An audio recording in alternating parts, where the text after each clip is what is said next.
कोटि कोटि जन्मों के शुभ संस्कार जिस पुण्य आत्मा के उदय होते हैं, वही पुण्यकर्मी प्राणी सतलोक आश्रम बरवाला जिला हिसार से जुड़ते हैं। उन पुण्यात्माओं के पूर्व संस्कारों की गिनती नहीं हो सकती। परमेश्वर कबीर जी हम सभी आत्माओं को यथार्थ ज्ञान कराने के लिए आते हैं, और वो ज्ञान वो अपने मुख कमल से स्वयं बोलते हैं। उसको श्रीमद् भगवत गीता अध्याय नंबर 4 के श्लोक नंबर 32 में कहा है कि सच्चिदानंद घन ब्रह्म की वाणी में ब्रह्मण मुखे। ब्रह्मण मुखे का अर्थ है सच्चिदानंद घन ब्रह्म की वाणी में धार्मिक अनुष्ठानों की जानकारी विस्तार से कही गई है, और उस अमर वाणी को, तत्व ज्ञान को जानने के पश्चात प्राणी पूर्ण रूप से मोक्ष प्राप्ति कर लेता है। चौथे अध्याय के 34वें श्लोक में बताया है कि उस तत्व ज्ञान को जो सच्चिदानंद घन ब्रह्म अर्थात परम अक्षर ब्रह्म पूर्ण परमात्मा सत्य पुरुष स्वयं आकर के अपने मुख कमल से जो ज्ञान देता है, वो तत्व ज्ञान है। उस तत्व ज्ञान को तू तत्वदर्शी संतों के पास जाकर समझ, उनको दंडवत प्रणाम करने से और निष्कपट भाव से सरलता से प्रसन्न करने से वो तत्वदर्शी संत तुझे उस तत्व ज्ञान का उपदेश करेंगे। इससे एक बात तो ये सिद्ध हो गई है कि गीता ज्ञानदाता ये सच्चिदानंद घन ब्रह्म नहीं है, ये परम अक्षर ब्रह्म नहीं है, ये कंप्लीट गॉड नहीं है। और दूसरी बात ये सिद्ध हो गई है कि गीता जी का ज्ञान इनकम्प्लीट है, ये कंप्लीट नहीं है। क्योंकि गीता ज्ञानदाता स्वयं कहता है कि कोई तत्व ज्ञान है और वो गीता से हटकर है। यदि गीता के अंदर ही वो ज्ञान होता तो वो बोल देता कि गीता अध्याय नंबर फलाने में आप उस ज्ञान को पढ़ो, वो तत्व ज्ञान है।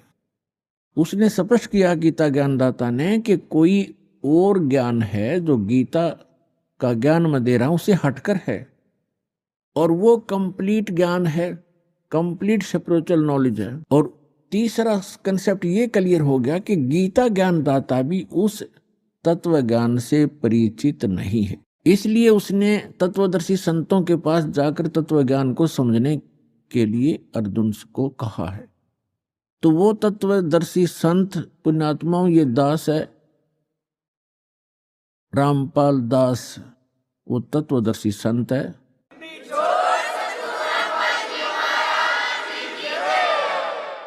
जिस ज्ञान का श्री ब्रह्मा, श्री विष्णु, श्री शिव जी को ज्ञान नहीं, देवी को ज्ञान नहीं, गीता ज्ञानदाता इस सर्वपुरुष ब्रह्म को ज्ञान नहीं, वो ज्ञान परमेश्वर ने अपनी अमृत वाणी में, कबीर वाणी में लिखा हुआ है। और कबीर पंथी भी उस ज्ञान को समझ नहीं सके। सच्चिदानंद घन ब्रह्म की वाणी सूक्ष्म वेद कहलाता है। वो सूक्ष्म वेद को जो कबीर पंथी कहलाते हैं वो भी नहीं समझ सके, क्योंकि वेदों का समझना ये जनसाधारण की सतर की बात नहीं है। गुरु बिन काहू न पाया ज्ञान, जो थोथा बुस छड़े मूड किसान। गुरु बिन वेद पढ़े जो प्राणी, समझे न सार रह अज्ञानी। क्योंकि गुरु के बिना वेदों को समझा नहीं जा सकता, और गुरु के बिना जो वेद पढ़ते हैं उनको निष्कर्ष पता लगता नहीं, सारांश से परिचित नहीं हो पाते। इसलिए उनका प्रयत्न ऐसा है जैसे कोई मूढ़ किसान भूस को कूट कर उससे कनक प्राप्ति का प्रयत्न कर रहा हो। जैसे धान की पराली पड़ी हो कहीं पर, और उस पराली को कोई कूट रहा हो, और उससे कोई पूछे क्या कर रहा है, कि धान निकाल रहा हूं, तो उसका व्यर्थ प्रयत्न है। वो बुद्धिमान व्यक्ति नहीं है, या तो शराब के नशे में या कति मेंटल है। तो इसी प्रकार बताया है कि वेदों का गुरु के बिना पढ़ना, ये नकली गुरुओं से भी वेद नहीं पढ़े जा सकते। आज तक के जितने ऋषि महर्षि हुए ये सारे नकली गुरु थे, ये गुरु नहीं थे। इनको अध्यात्म ज्ञान शून्य था इनका। गुरु स्वयं परमात्मा आते हैं। तुम साहेब तुम संत हो, तुम सतगुरु तुम हंस, गरीब दास तेरे रूप बिन और न दूजा अंश। आदरणीय स्वामी रामानंद जी ने जब परमात्मा को सचखंड सतलोक यथास्थान पर देखा और फिर उसको यहां पर भी बनारस में भी देखा, काशी में देखा उस कबीर भगवान को, तब कहा था दोहू ठोर है एक तू और भया एक से दो। गरीबदास जी इन चित्रण कर रहे हैं जैसे तुलसीदास जी ने रामायण को चित्रण किया। गरीबदास हम कारणे तुम आए हो मगजो। रामानंद जी कह रहे हैं कि हमारे लिए आप सतलोक से चलकर आए हो, दोनों ठोड़ आप ही हो, ऊपर भी सतलोक में सचखंड में भी आप हो और यहां भी आप ही हैं। दोहू ठोर है एक तू भया एक से दो, गरीबदास हम कारणे तुम आए हो मगजो। तुम साहेब तुम संत हो, तुम ही भगवान हो, परमेश्वर हो, और तुम ही वास्तव में संत हो जो संत के अंदर गुण होते। तुम सतगुरु, सतगुरु माने सच्चा ज्ञान देने वाले, सब सदग्रंथों से परिचित आप ही हैं। और आप ही हंस हैं। हंस माने विकार रहित आत्मा, जिसमें कोई किसी प्रकार का दोष ना हो। रियल में जो भक्त होते हैं, स्वामी रामानंद जी कह रहे हैं कि वास्तव में भगवान भी आप ही हो, जो रियल गॉड होता है, कंप्लीट गॉड आप हैं। और आप ही संत हो, संत जो शील स्वभाव के होते हैं। और आप ही सतगुरु हो, सब सदग्रंथों को जानने वाले। सतगुरु के लक्षण कहूं मधुरे बैन विनोद, चार वेद सठ शास्त्र वो कहे 18 बोध। सतगुरु के लक्षण भी बता दिए कि सभी सदग्रंथों का जानकार होता है वो सतगुरु होता है। तो उन सब सदग्रंथों का ज्ञान परमेश्वर ने स्वयं सतगुरु रूप में आकर के 600 वर्ष पहले कबीर वाणी में, सच्चिदानंद घन ब्रह्म की वाणी में बोला। वो परमात्मा स्वयं आकर ही अपना ज्ञान बताते हैं।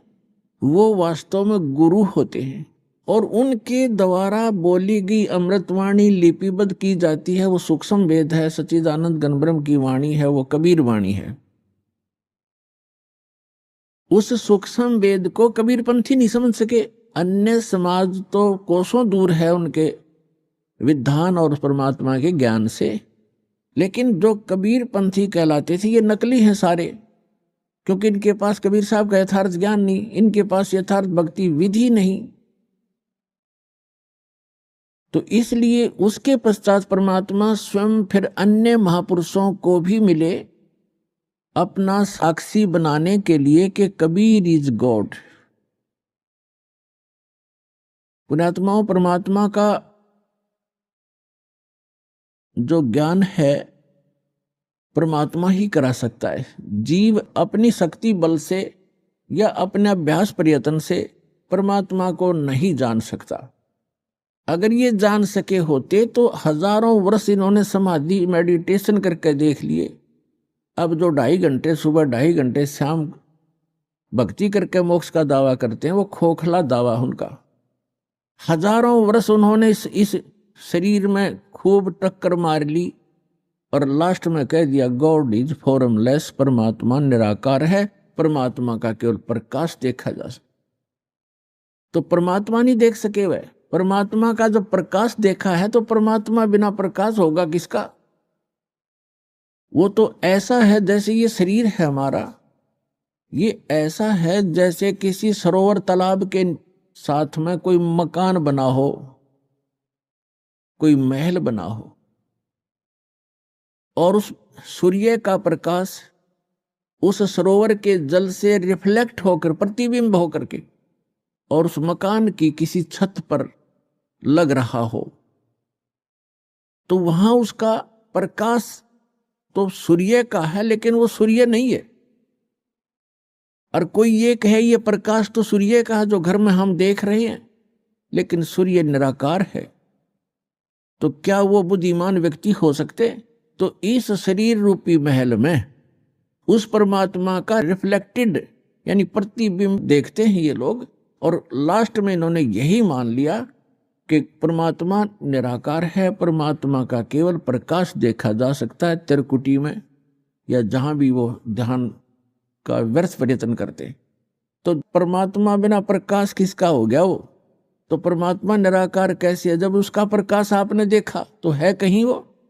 तो सूर्य को निराकार बताने वाले और सूर्य का प्रकाश देखने का दावा करने वाले वो बुद्धिहीन प्राणी है। यही यथास्थिति समझ लेना इन अज्ञानी ऋषि महर्षि और आज तक के जितने परमात्मा से अपरिचित संत हैं, उन्होंने यही थ्योरी बताई है, चाहे वो राधा स्वामी पंथ से संबंधित है, चाहे वो धन सतगुरु पंथ से, चाहे जय गुरुदेव पंथ से, और चाहे कोई अन्य जितने भी आज तक संत ऋषि महर्षि आप जिससे भी विचार सुनोगे, परमात्मा निराकार है।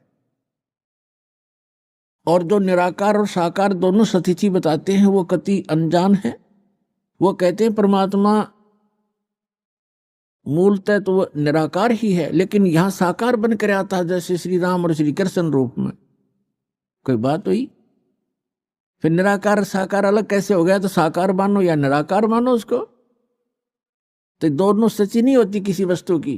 कोई नो कहे अंधा भी है और दिखा भी है, ये दोनों बात थोड़ी हो सकती है कि अंधा है तो अंधा ही है, उसको दिखता नहीं फिर, और दिखता है फिर अंधा कैसे?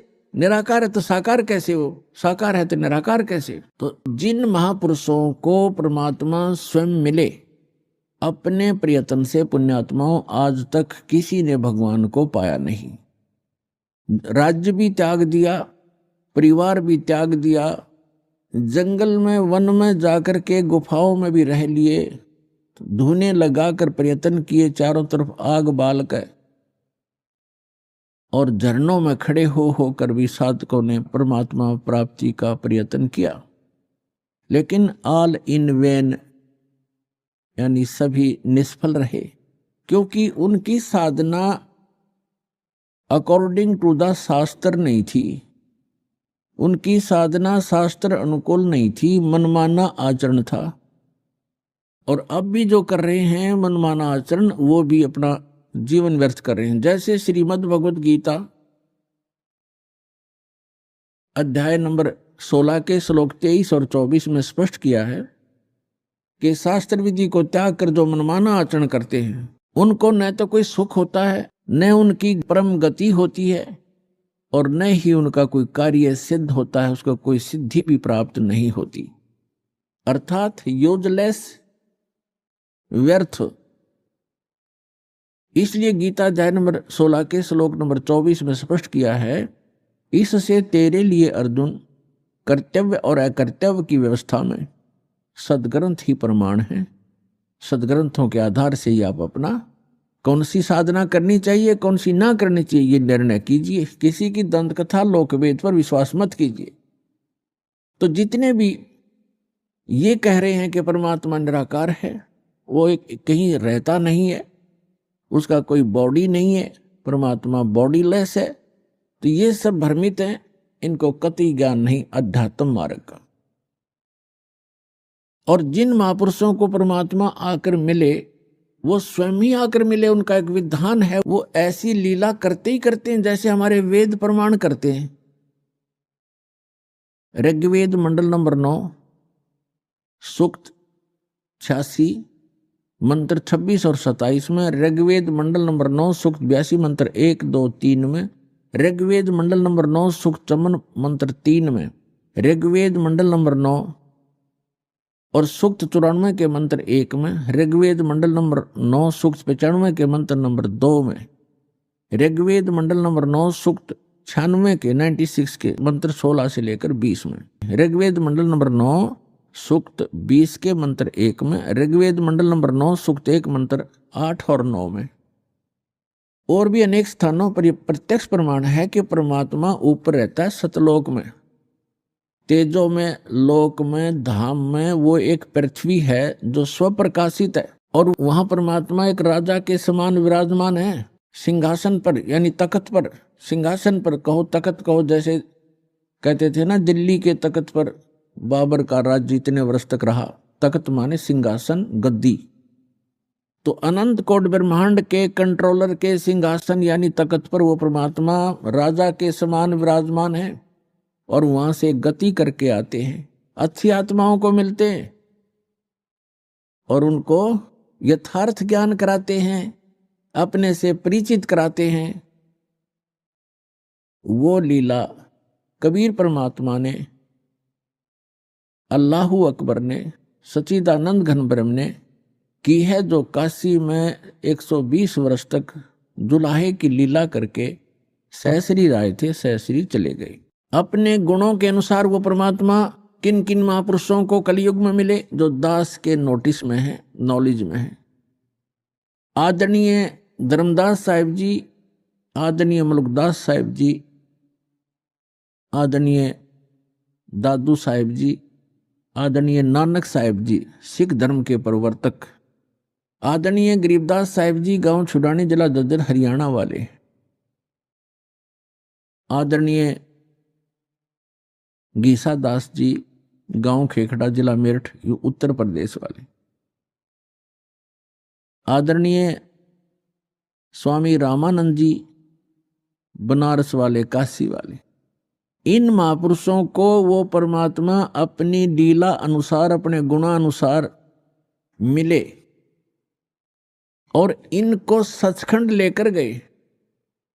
धर्मदास जी को जब सचखंड लेकर गए, 3 दिन तक वो अचेत रहे, 3 दिन और 3 रात। ऐसे ही मुल्कदास जी को लेकर गए, वो भी 3 दिन तक अचेत रहे।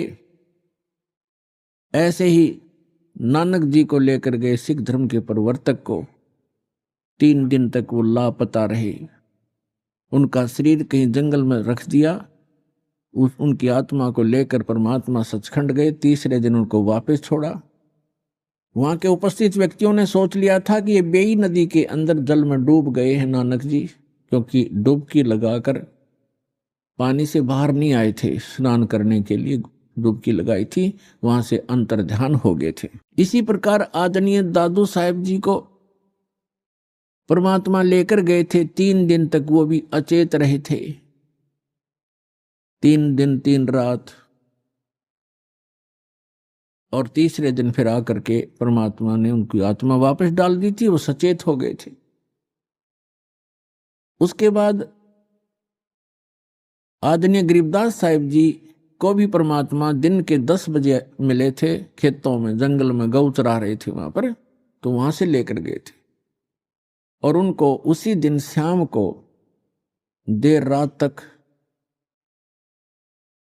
वापस छोड़ दिया था। उनको मृत जान करके चिता पर रख दिया गया था। चिता प्रज्वलित करने से पहले ही परमात्मा ने उनकी आत्मा को प्रवेश कर दिया बॉडी में और एकदम वो खड़े हो गए। इसी प्रकार आदरणीय गीसा दास साहिब जी भी 3 दिन और 3 रात तक ऐसे ही अचेत रहे थे और तीसरे दिन परमात्मा ने उनकी आत्मा को छोड़ा था।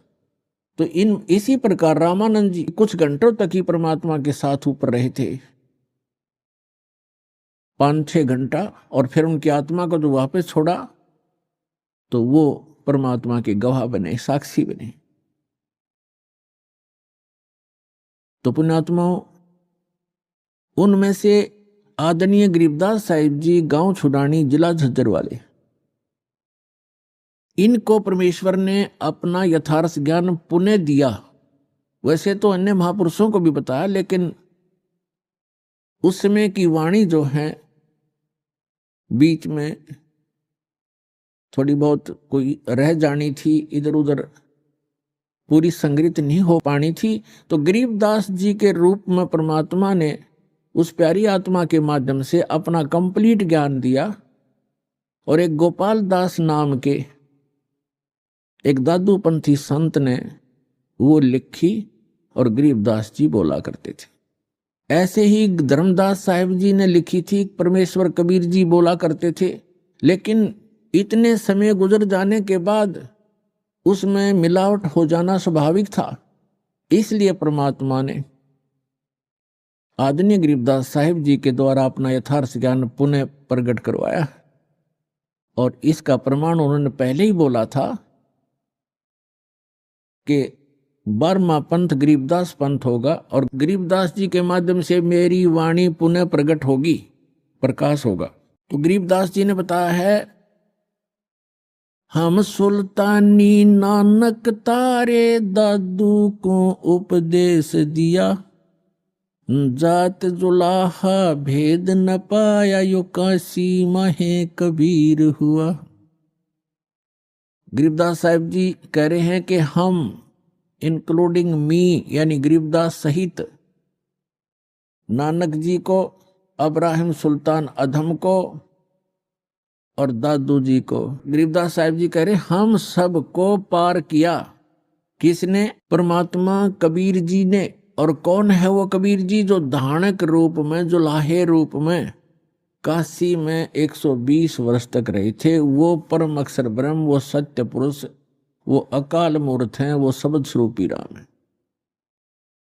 हम सुल्तानी नानक तारे दादू को उपदेश दिया, जात जुलाहा भेद न पाया वो काशी माहे कबीर हुआ। अनंत कोटि ब्रह्मांड का एक रति नहीं भारे, सतगुरु पुरुष कबीर हैं कुल के सिरजनहार। आदरणीय नानक साहिब जी ने कहा, जो गुरु ग्रंथ साहिब के पृष्ठ नंबर 24 पर अंकित है वाणी, कि एक स्वान दुई स्वानी नाल भलके भोकाई सदा ब्यार, कूड़ छुड़ा जूठा मरदार, ये धानक रूप रहा करतार। तेरा एक नाम तारे संसार में एहो आस एहे आधार, और धानक रूप रहा करतार। फाई सूरत मुलुक की वेश ए ठगवाड़ा ठगी देश, खरा सियाणा भौता भारी धानक रूप रहा करतार। परमात्मा सचखंड में लेकर गए आदरणीय नानक साहिब जी को। फिर परमेश्वर ने उनको बेई नदी के किनारे वापस छोड़ दिया सशरीर। तो उसके बाद उन्होंने, परमात्मा ने सचखंड में कहा था कि मैं काशी में रहता हूं, जुलाहे का काम, धानक का काम करता हूं, और सतनाम दूंगा, वहां आ जाना, सतनाम से मोक्ष होगा बच्चा, और कोई तरीका नहीं। तो नानक साहिब जी एक सुल्तानपुर शहर में एक नवाब के यहाँ मोदी खाने में नौकरी करते थे। वो नौकरी त्याग दी, सच्ची सरकार की नौकरी के लिए चल पड़े। बनारस में पहुंचे, जब देखा जो सचखंड में देखी थी जो सूरत, और वो देखा वहां एक जुलाहे के रूप में कपड़ा बुनते हुए, तब कहा था फाई सूरत मुलुक की वेश ए ठगवाड़ा ठगी देश, खरा सियाणा बहुता बार ये धानक रूप रहा करता। बोली आत्माओं देखो, ये लोगों आओ, ये अपने आप को छुपाए बैठा है, ये ठग है, ये ठगवाड़ा है। प्यार में रो रो कर कह रहे थे, ये बैठा धानक रूप रहा करता और धानक रूप रहा करता। इसी प्रकार दादू साहिब जी ने कहा है कि जिन मुख को निज नाम दिया सोए सतगुर हमार, दादू दूसरा कोई नहीं ये कबीर सिरजनहार। और मुल्कदास जी ने कहा था, जपोरे मन साहेब नाम कबीर, जपोरे मन परमेश्वर नाम कबीर। और फिर कहा है कि दास मलोक सलूक कहत है, खोजो खसम कबीर, जपोरे मन परमेश्वर नाम कबीर। काफी लंबा प्रकरण है, लेकिन हम थोड़ा थोड़ा आपको प्रमाण दे रहे हैं।